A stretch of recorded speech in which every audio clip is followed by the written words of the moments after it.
Breaking news in the KTVU newsroom. A verdict has just come down in the Barry Bonds perjury trial. Let's get right to KTVU's David Stevenson, who just listened as it came in. David. Maureen, the clerk just read off the jury's findings. Count 1, 2, and 3, which involved false declaration to a grand jury. They were divided. They were not unanimous on those decisions. The judges indicated she would declare a mistrial on those counts. But count 5, which involved obstruction of justice, they found Barry Bonds guilty of obstruction of justice.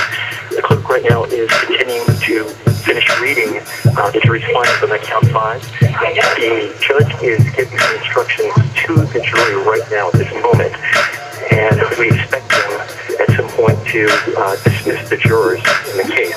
We're waiting to see what happens right now. I'm sort of ducking out of the room to be able to talk to you about this. But again, at this point, Barry Bonds, they found that they were not able to reach an agreement on 3 counts of false declaration to a grand jury, but they found Barry Bonds guilty of obstruction of justice, count 5. My understanding is that some of these counts could have penalties as large as 10 to 15 years in prison. The expectation, though, is the federal guidelines would be something smaller, up to 15 months possibly, but we'll have to wait and see what the ruling is on that. Again, Maureen, at this point, 3 counts of obstruction of false declaration to a grand jury. The jury was not able to reach a decision, but again, Barry Bonds found guilty on obstruction of justice. Maureen?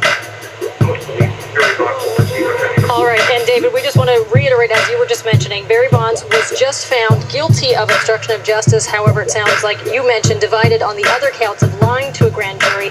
Our Rita Williams is also inside the courtroom. She said that the foreman had told the judge today that it was not fruitful to deliberate anymore because they were unanimous on that one, which we now know was obstruction of justice.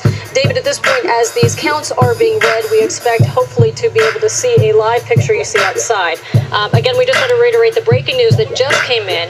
The first 3 counts, the jury in the Barry Bonds case was divided. Those 3 counts, again, were for lying to a grand jury. The last count was guilty. Barry Bonds found guilty of obstruction of justice. Now, this all came down just a minute ago, literally. And this jury is made up of 8 women, 4 men, and this is the 4th day that they have been deliberating. We know that on Monday, they came back and asked for some more testimony relating to someone who testified as to Kathy Hoskins, who said that she saw Greg Anderson, the personal trainer, inject Barry Bonds. So at this point, though, this really is pointing, again, as you see on that screen, count 5, that's what we're talking about, is obstruction of justice. David, let's get back to you. Just kind of, this all developed in the last hour. It's really been kind of a wild chase in terms of we heard a decision had been made, and we know that it was a partial verdict because the jury was not unanimous on all the counts. That's correct, Maureen. And at this point, I'm ducking out of the media room. We're able to listen to the courtroom proceedings. The judge is thanking the jury for their service in this case, which spanned over several weeks and 4 days of deliberation.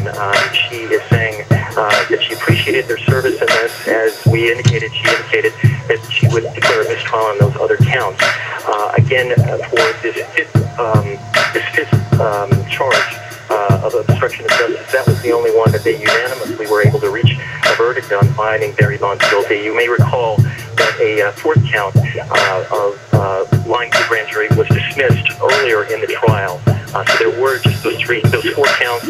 Again, the other 3, they were unanimously unable to, they were unable to come to a decision on the other counts of lying to the grand jury. And that's where we stand right now. We're hoping to be able to talk to some of the jurors a little later on as they exit the courtroom to talk about what went into the deliberation process over the last 4 days, Maureen. That's right, David. Now we also want to know, in terms of punishment, what will come with that obstruction of justice. So thank you, David Stevenson. We want to let you go gather some more information.